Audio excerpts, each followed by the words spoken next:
So there's one important thing that you need to know first before I continue to share. Availing water rightly in your garden does not necessitate 100% survival of your crop. The truth is that you can never completely remove all the risks that are involved in your garden, but you will always have to find ways of reducing those risks and their effects. So there is no risk-free environment to your notice.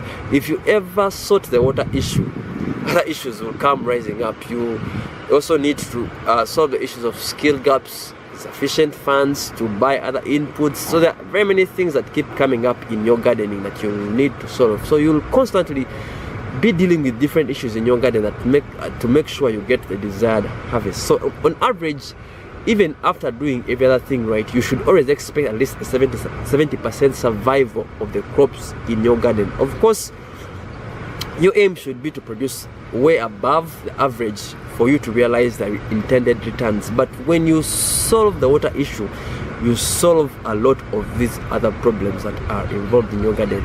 So water uses necessitate how you should do the following to maximize and efficiently use water in your garden. So the uses of water help us inform how we are supposed to use the water efficiently, and this is how you must maximize and efficiently use water in your garden.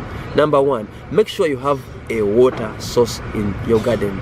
The greatest mistake most farmers make is when they are starting their vegetable gardens, they not plan out where they will get water continuously to provide in their garden.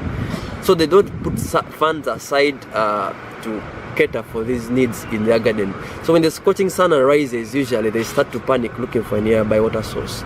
So sometimes the expenses to spend on bringing watering to your garden become way too high. Plants start to wilt and dry because they are not receiving sufficient water. You start to make losses, all plants are dying, and there is no harvest to sell after the end of the growing journey.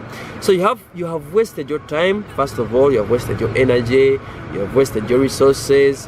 To do other things right, you apply the pesticides right, apply the fertilizers right, but this important thing that you always disregard, making water available in your garden all throughout your growing season. So as you plan your garden, please get to know which type of water source you need to have in your garden before you start everything.